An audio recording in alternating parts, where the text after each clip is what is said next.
Students, last lecture में हमने cover किया था बायोट-सैवर्ट्स लॉ। ठीक है, हमने लास्ट में क्या कवर किया था? हमने कवर किया था बायोट-सैवर्ट लॉ। ठीक है, इस लॉ में हमने क्या निकाला था? मैग्नेटिक फील्ड की वैल्यू निकाली थी। ठीक है, मैग्नेटिक फील्ड को हम बी से रिप्रेजेंट करा रहे थे और उसकी वो एक वेक्टर क्वांटिटी थी।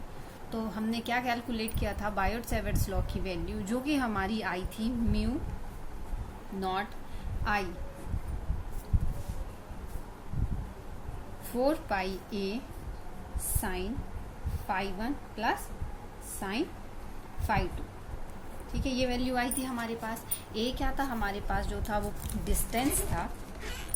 ठीक है, फाई 1 एंड फाई 2 क्या थे? हमारे एंगल्स थे। हमने कुछ इस तरीके से किया था। हमारी वैल्यू, ये हमारा परपेंडिकुलर डिस्टेंस था ए, और ये हमारे एंगल थे फाई 1 और फाई 2। दैट मीन्स हम इस कंप्लीट के लिए इसको इंटीग्रेट कर रहे थे, तो हमारे पास ये वैल्यू सॉल्व करने के बाद आई थी। ठीक है, आई जो हमारा करंट फ्लो करेगा हमारे वायर के थ्रू। ठीक है, तो ये हमने निकाला था बायोट-सैवर्ट्स लॉ किस चीज के लिए? For a straight current carrying conductor. ठीक है, long straight current carrying conductor. तो हमने क्या किया था? ये फॉर्मूला डिराइव किया था। ठीक है, आज हम इससे बेस्ड एक दो न्यूमेरिकल्स करेंगे। ठीक है, तो सबसे पहले तो आपको एक न्यूमेरिकल दिया हुआ है जिसमें क्या बोला गया है कि आपको मैग्नेटिक फील्ड कैलकुलेट करना है। कहाँ पर? क्वेश्चन है आपका, you have to calculate the magnetic field at the centre of square. Centre में आपको स्क्वायर के मैग्नेटिक फील्ड जो है वो कैलकुलेट करना है। ठीक है, साइड दी हुई है आपके पास 2a, that means each side of square क्या है? 2a। क्लियर? करंट कितना फ्लो कर रहा है इसमें? आई करंट फ्लो कर रहा है। ठीक है, कितना करंट फ्लो कर रहा है? आई करंट फ्लो कर रहा है। क्लियर? तो अब देखिए, अगर आपको क्वेश्चन में करंट की डायरेक्शन नहीं दी गई है देन यू कैन अज्यूम। ठीक है, क्लॉकवाइज या एंटी क्लॉकवाइज, उससे सिर्फ ये डिफरेंस आएगा जो आपके पास मैग्नेटिक फील्ड की डायरेक्शन है वो वेरी करेगी। ठीक है, मैग्नेटिक फील्ड इनवर्ड होगा या आउटवर्ड होगा, that will depend on the direction of current. ठीक है, तो अब हम क्या करते हैं? अगर हम इसको एंटी क्लॉकवाइज ले लेते हैं। ठीक है, हमने क्या किया? इसको एंटी क्लॉकवाइज ले लिया करंट की डायरेक्शन। ठीक है, करंट आई फ्लो कर रहा है, साइड्स ऑफ स्क्वायर जो है वो 2a है। फाइन, तो अब देखिए, अगर हम इस वायर की वजह से कैलकुलेट करते हैं तो हमारे पास ये कुछ इसी तरीके का डायग्राम बन गया है ना। यहाँ पर फाई 1 और फाई 2 की दो वैल्यूज थी, तो हम क्या करेंगे? परपेंडिकुलर डिस्टेंस, ये हमारा क्या आ जाएगा? परपेंडिकुलर डिस्टेंस आ जाएगा। क्या आ जाएगा? ये हमारा परपेंडिकुलर डिस्टेंस आ जाएगा। ठीक है, और परपेंडिकुलर डिस्टेंस देखिए कितना है?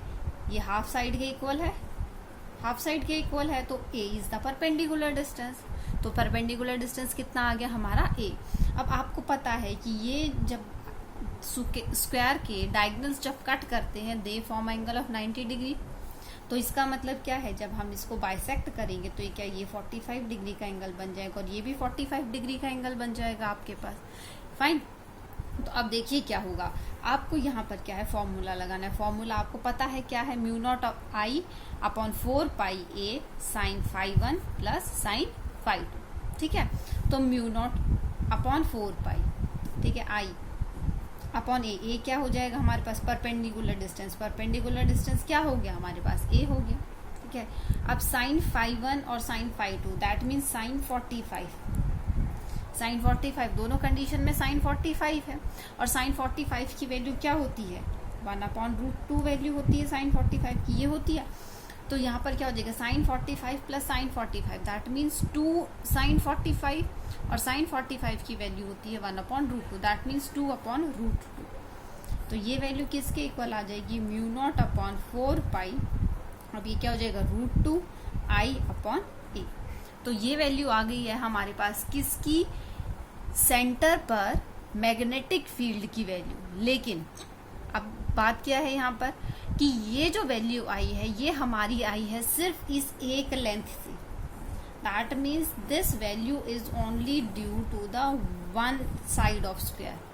ठीक है, किसकी वजह से आई है? ये सिर्फ एक साइड की वजह से आई है। तो अगर हमें चारों से वैल्यू निकालनी है तो हम क्या करेंगे? इसको 4 से मल्टीप्लाई कर देंगे। अब देखिए, बात आती है डायरेक्शन की, तो पहले हमें डायरेक्शन देखना पड़ेगा कि सभी वायर्स की वजह से डायरेक्शन सेम, जो इसका मैग्नेटिक फील्ड का डायरेक्शन आ रहा है वो किस तरीके से आएगा।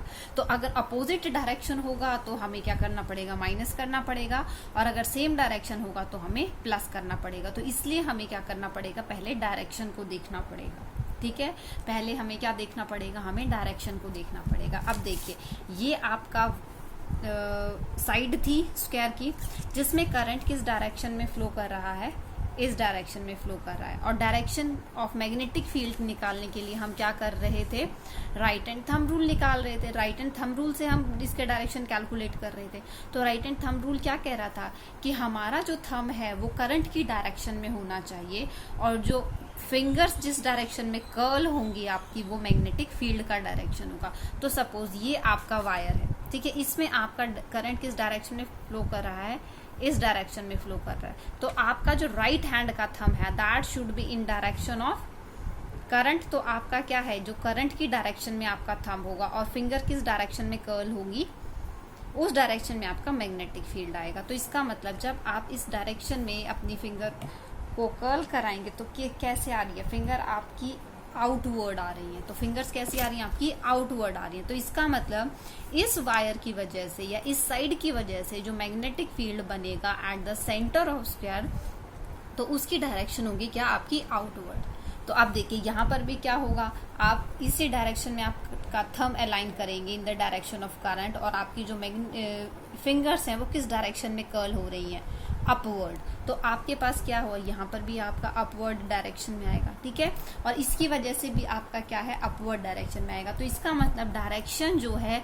सभी की सेम है। ठीक है, डायरेक्शन सभी की सेम है। तो इसका मतलब हम क्या करेंगे, इसकी वजह से जो मैग्नेटिक फील्ड आएगा, इस साइड की वजह से, इस साइड की वजह से और इस साइड की वजह से, that means magnetic field from each side will be added. ठीक है, तो क्या होगा, वैल्यू तो सेम ही आएगी। तो हम क्या करें, सीधा इसको 4 से मल्टीप्लाई कर दें, तो हमारे पास क्या आ जाएगी, बी नेट की वैल्यू क्या आ जाएगी, 4 into mu naught upon 4 pi root 2 I upon a. और ये किस डायरेक्शन में होगा, आपका अपवर्ड डायरेक्शन में। किस डायरेक्शन में होगा, आपका अपवर्ड डायरेक्शन में। ठीक है, तो that will be the magnetic field at the centre of a square.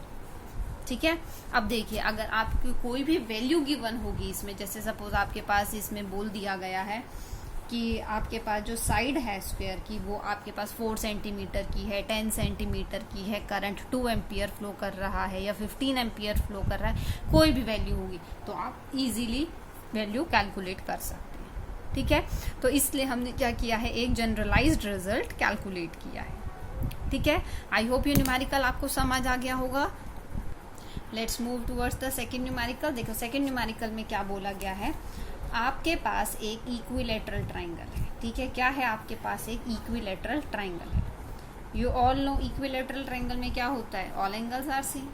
बोला गया है इसमें 1 एम्पियर का करंट फ्लो कर रहा है। करंट की वैल्यू क्या गिवन है आपके पास, 1 एम्पियर की वैल्यू गिवन है आपके पास। ठीक है, और जो साइड्स हैं आपके पास ट्राइंगल की, साइड्स ऑफ ट्राइंगल कितनी गिवन है, जो ए है उसकी वैल्यू है आपके पास 4.5 इंटू 10⁻⁻² मीटर। ठीक है, स्टैंडर्ड यूनिट 4.5 इंटू 10⁻⁻² मीटर। ठीक है, आपको जो मैग्नेटिक फील्ड कैलकुलेट करना है वो कहाँ पर कैलकुलेट करना है, आपको सेंट्रॉइड पर कैलकुलेट करना है।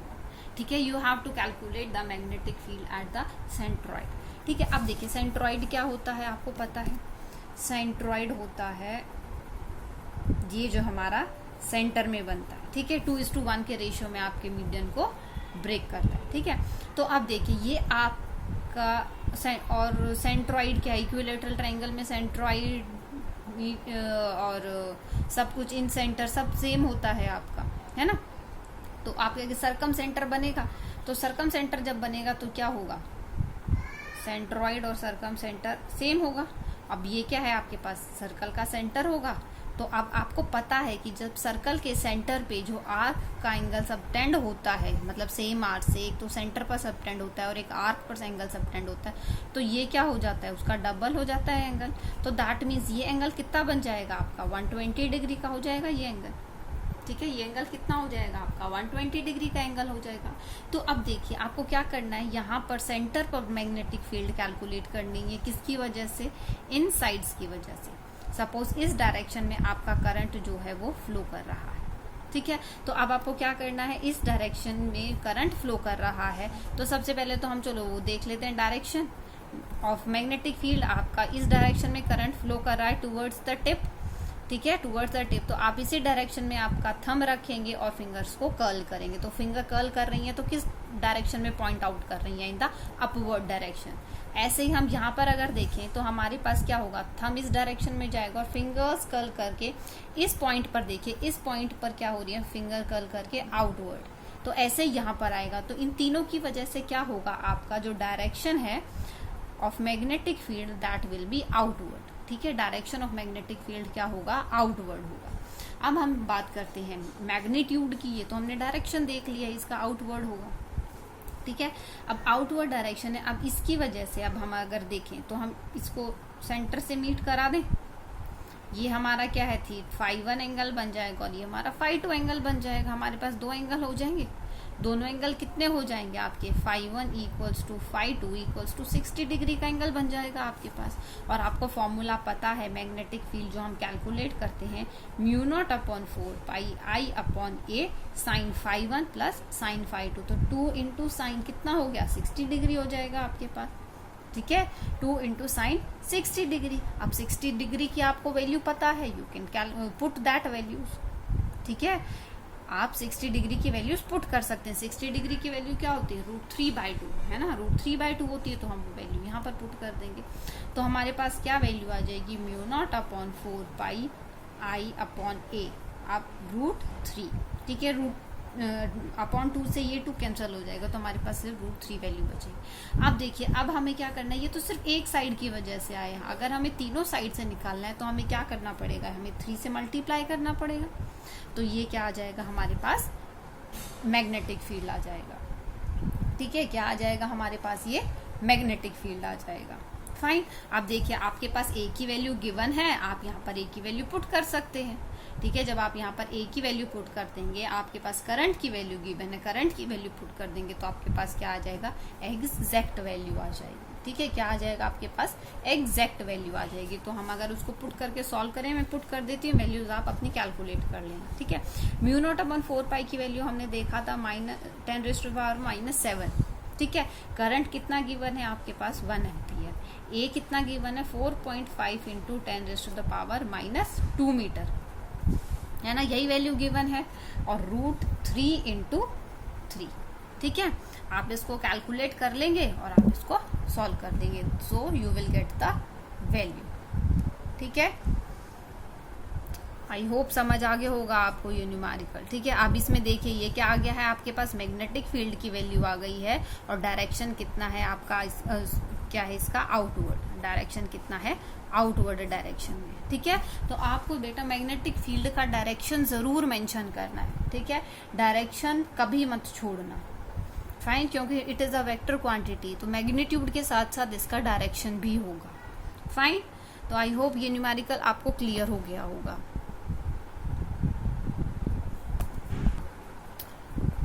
हमने जब कैलकुलेट किया था स्ट्रेट करंट कैरिंग कंडक्टर में अपना मैग्नेटिक फील्ड, मतलब ऑन द साइड आप करंट कैरिंग कंडक्टर की वजह से मैग्नेट, तो उसके हमने स्पेशल केसेस भी डिस्कस किए थे, ठीक है। अभी जो हमने न्यूमेरिकल सॉल्व किए थे that were directly based on those formula, ठीक है। अब जो एक दो न्यूमेरिकल हम करते हैं जो हमारे स्पेशल केसेस पर है, ठीक है। स्पेशल केस क्या थे, अगर आपके पास जो कंडक्टर है वो इनफाइनाइट लेंथ का हो जाता है, ठीक है। तो जब इनफाइनाइट लेंथ का कंडक्टर हो रहा था, आपके पास जनरल फॉर्मूला क्या था, μ0/4 pi I upon A sine φ1 और साइन φ2। अब जो जनरल के इनफाइनाइट कंडक्टर अगर हम कंसीडर कर रहे थे तो उसमें क्या हो रहा था, हमारे पास φ1 क्या हो जाएगा, ऑलमोस्ट 90 डिग्री। ऐसे φ2 हमारे पास क्या हो रहा था, ऑलमोस्ट 90 डिग्री। तो साइन 90 की वैल्यू क्या होती है, 1। तो हमारे पास क्या आ रहा था, 2। तो हमारे पास जो जनरल केस, जो स्पेशल केस था जिसमें हमारे पास अगर इनफाइनाइट लॉन्ग कंडक्टर है, उसकी वजह से ऑलमोस्ट अगर हम उसके मिड में मैग्नेटिक फील्ड कैलकुलेट कर रहे थे तो हमारे पास वैल्यू आ रही थी μ0/4 पाई 2I अपॉन ए, हमारे पास ये वैल्यू आ रही थी मैग्नेटिक फील्ड, ठीक है। तो इसी पर बेस्ड एक आपका न्यूमेरिकल, ठीक है। तो अब देखो न्यूमेरिकल में क्या बोला गया है, आपका एक long straight current carrying conductor है, ठीक है, जिसमें कि करंट फ्लो कर रहा है कितना, 30 एम्पियर का करंट फ्लो कर रहा है। तो आई की वैल्यू क्या हो गई आपके पास, 30 एम्पियर की वैल्यू, ठीक है। अब ये जो करंट कैरिंग कंडक्टर है ये एक एक्सटर्नल मैग्नेटिक फील्ड में है, that means external magnetic field जो अप्लाई किया गया है उसकी वैल्यू है 4 × 10⁻⁻4 टेस्ला, ठीक है। अब ये किस डायरेक्शन में है, जिस डायरेक्शन में आपका करंट फ्लो कर रहा है उसी पैरेलल डायरेक्शन में क्या है, ये आपका मैग्नेटिक फील्ड है, ठीक है। जो अप्लाइड एक्सटर्नल मैग्नेटिक फील्ड है that is in the direction parallel to the direction of current, ठीक है। That means both are in same direction. अब आपको क्या करना है, आपको मैग्नीट्यूड कैलकुलेट करना है किसका, रिजल्टेंट मैग्नेटिक फील्ड का, फाइन, जो कि आपके करंट कैरिंग कंडक्टर से 2 सेंटीमीटर की दूरी पर है, ठीक है। तो आपके पास क्या है, करंट कैरिंग कंडक्टर अगर आपका ये है तो इससे 2 मीटर की दूरी पर 2 सेंटीमीटर के डिस्टेंस पर, दैट मीन्स परपेंडिकुलर डिस्टेंस हो गया आपके पास ये, ठीक है। परपेंडिकुलर डिस्टेंस हो गया, क्या परपेंडिकुलर डिस्टेंस है, दैट मीन्स ए की वैल्यू आपके पास कितनी है, 2 सेंटीमीटर गिवन है। अब देखिए सबसे पहले तो हमें क्या करना पड़ेगा, सेंटीमीटर को मीटर में कन्वर्ट करना पड़ेगा। तो हमारे पास क्या हो जाएगा, 2 × 10⁻⁻2 मीटर, क्योंकि हमें क्या है, इसको एसआई में कन्वर्ट करना है, ठीक है। अब देखो मैग्नेटिक फील्ड जो है आपको पता है, मैग्नेटिक फील्ड की वैल्यू हमारे पास ये है, अगर हमारे पास इनफाइनाइट लॉन्ग सेमीकंडक्टर है, ठीक है। तो हम क्या करेंगे, यहाँ पर इसकी वैल्यू पुट कर देंगे। जब हम वैल्यू पुट करेंगे तो हमारे पास क्या होगा, 2 मैग्नेटिक फील्ड होंगे। 2 मैग्नेटिक फील्ड कैसे होंगे, एक तो इस करंट कैरिंग कंडक्टर की वजह से एक मैग्नेटिक फील्ड आएगा, और एक मैग्नेटिक फील्ड हमने अप्लाई किया हुआ है जिसमें करंट कैरिंग कंडक्टर प्लेस है। तो हमारे पास क्या होगा, एक तो एक्सटर्नल मैग्नेटिक फील्ड होगा, प्लस जो आपके पास मैग्नेटिक फील्ड बनेगा एक होगा आपके पास फॉर्म्ड मैग्नेटिक फील्ड। तो क्या करेंगे आप, दोनों मैग्नेटिक फील्ड की जो वैल्यूज आएंगी उन दोनों को ऐड अप कर देंगे, ठीक है। तो क्या है, डायरेक्शंस आप देखेंगे, you have to calculate the magnitude, ठीक है। तो आपको क्या करना है, मैग्नीट्यूड के लिए आपको डायरेक्शन की इतनी जरूरत है, क्योंकि आप डायरेक्शन मैग्नीट्यूड के लिए क्या करते हैं, आपने फॉर्मूला पढ़ा था, अगर आप 2 वेक्टर्स को मैग्नीट्यूड कैलकुलेट करते हैं तो आपने फॉर्मूला पढ़ा था ना 10th क्लास में, वेक्टर्स में, vector a² plus vector b² plus 2ab और कॉस, जो आपके पास उन दोनों के बीच में एंगल है कॉस थीटा, ठीक है। अब देखिए एक्सटर्नल मैग्नेटिक फील्ड इसी की डायरेक्शन में है, और जो आपका फॉर्म्ड मैग्नेटिक फील्ड होगा that will be in direction perpendicular to the external magnetic field, क्योंकि वो कुछ इस तरीके की फॉर्म में आएगा। अगर ये आपका मैग्नेटिक फील्ड अप्लाइड है और जो आपके पास बनेगा मैग्नेटिक फील्ड वो तो इसी डायरेक्शन में आएगा ना, क्योंकि जो वो सर्कुलर फॉर्म में बनेगा। आपका मैग्नेटिक फील्ड अप्लाइड इस तरीके से है, और अगर आप इसके थ्रू सर्कल पास करता हुआ जाएगा तो क्या है, परपेंडिकुलर एंगल फॉर्म होगा ना इस इंस्टेंट पर, ठीक है।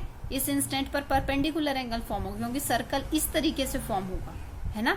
तो यहाँ पर अगर मैग्नेटिक फील्ड लाइंस एक्सटर्नल हैं और ये आपके सर्कल है, तो सर्कुलर जो मैग्नेटिक फील्ड फॉर्म होगा तो वो क्या करेगा, आपके पास 90 डिग्री का एंगल बनाएगा, ठीक है। क्या होगा, वो 90 डिग्री का एंगल बनाएगा। तो आपके पास क्या होगा, एक तो इसकी वजह से मैग्नेटिक फील्ड प्रोड्यूस होगा। तो हमें तो क्या करना है, एक्सटर्नल तो हमारे पास ऑलरेडी गिवन है, हमें फॉर्म्ड वाला है मैग्नेटिक फील्ड निकालना है। तो जो फॉर्म्ड मैग्नेटिक फील्ड होगा वो हम क्या करेंगे, इस फॉर्मूले में पुट कर देंगे और हमारे पास वैल्यू आ जाएगी। μ0/4π क्या होता है, 10⁻⁻7। 2 करंट कितना गिवन है आपके पास, 30 एम्पियर का करंट गिवन है। कितना गिवन है आपके पास, 30 एम्पियर का करंट गिवन है, ठीक है।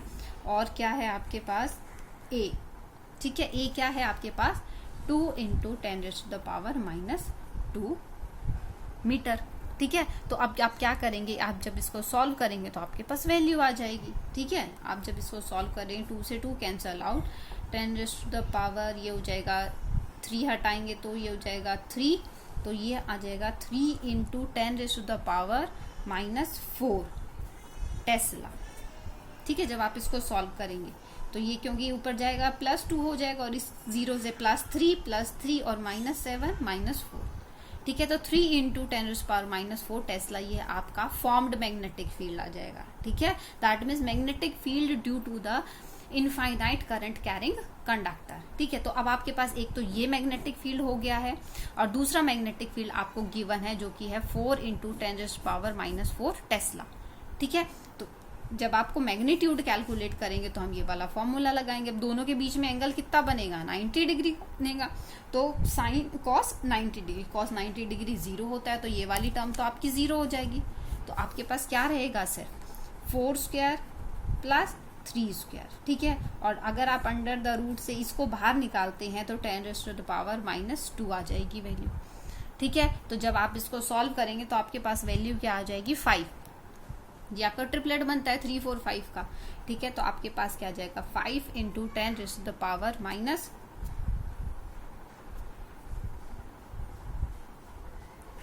टेस्ला, ठीक है। इसको कैलकुलेट करना, अगर कोई मिस्टेक होती है तो you can check it out, ठीक है। क्योंकि न्यूमेरिकल्स हैं तो आप अगर खुद से कैलकुलेट करेंगे तो दैट विल बी बेटर, ठीक है। और ये 10⁻⁻ बेटा -4 ही है, क्योंकि हमने तो स्क्वायर को बाहर निकालना है ना, इसका स्क्वायर करेंगे और उसको बाहर निकालेंगे, तो इसका आंसर आएगा 5 × 10⁻⁻4 टेस्ला, ठीक है। तो ये आपका क्या आ जाएगा, रिजल्टेंट मैग्नेटिक फील्ड आ जाएगा, ठीक है। तो इसी तरीके से आपको कुछ न्यूमेरिकल सॉल्व करके देखने हैं हर एक केस के लिए। आपकी बुक में भी काफी न्यूमेरिकल्स गिवन है, तो आप सभी न्यूमेरिकल्स को प्रैक्टिस कीजिए, और कोई डाउट रहता है तो पूछिए, ठीक है। That's all for today's class. Thank you students.